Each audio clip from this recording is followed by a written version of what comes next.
સુરતના કતારગામ વિસ્તારમાં આવેલી પ્રસિદ્ધ શૈક્ષણિક સંસ્થા વીએન ગોધાણી ઇંગ્લિશ હાઈસ્કૂલ દ્વારા તેના વાર્ષિક ઉત્સવ વંદે ભારત થીમ ઉપર ઇન્ડોર સ્ટેડિયમ ખાતે આયોજિત કરવામાં આવ્યો, જેના મુખ્ય અતિથિ તરીકે સુરત શહેરના પ્રથમ નાગરિક મેયર દક્ષેશ માવાણી, સાંસદ મુકેશ દલાલ, વીર નર્મદ દક્ષિણ ગુજરાત યુનિવર્સિટીના વાઇસ ચાન્સેલર કિશોરસિંહ ચાવડા, પદ્મશ્રી મથુરભાઈ સવાણી, પદ્મશ્રી સવજીભાઈ ધોળકિયા અને ટ્રસ્ટના અધ્યક્ષ ગોવિંદભાઈ ધોળકિયા અને અન્ય મહાનુભાવો હાજર રહ્યા હતા.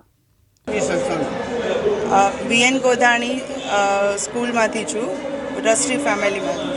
અત્યારે કઈ જગ્યાએ શું પ્રોગ્રામ ચાલી રહ્યો છે? અત્યારે અહીંયા સુરતમાં ઇન્ડોર સ્ટેડિયમમાં એન્યુઅલ ફંક્શન કરી રહ્યા છીએ. કઈ થીમના પર ફંક્શન મૂકવામાં આવ્યું? એન્યુઅલ ફંક્શનની અમારી મેઇન થીમ છે વંદે ભારત, જે ભારતને અમે પ્રસ્તુત કરવા માગીએ છીએ. આમાં કેટલા પાર્ટિસિપન્ટ હતા?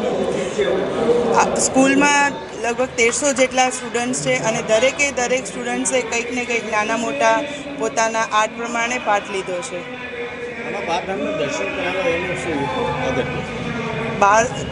ચારધામના અમે દર્શન કરાવ્યા છે. એમાં મેઇન તો અમારો હેતુ એ છે કે છોકરાઓને અમે સમજાવ્યું કે આવા પણ આપણા દેશના જે 4 ધામ છે જેનું મહત્ત્વ અમે એમને સમજાવ્યું છે.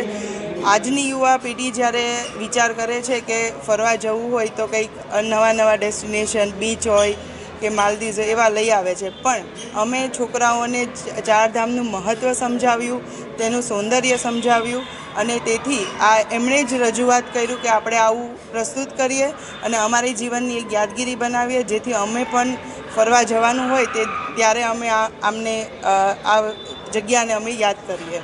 બીજી શાળાવાળાને હું મેસેજ આપવા માંગુ છું? બીજી શાળાને તો બધા પોતપોતાની રીતે બધા કરતા જ હોય છે, પણ હું બીજી શાળાને મેસેજ નહીં, પણ અમારી શાળાનું જે મેઇન હેતુ છે કે ફક્ત શિક્ષણ નહીં, પુસ્તકનું નોલેજ નહીં, પણ સમાજમાં કેવી રીતે રહેવું, કેવી રીતે ભણવું, કેવી રીતે વિચાર કરવું, બધાને સાથે રાખીને કેવી રીતે આગળ વધવું, અમે છોકરાઓને એ પહેલાં શીખવાડીએ છીએ. સાબિર સૈયદ, દિવ્યાંગ ન્યૂઝ, સુરત.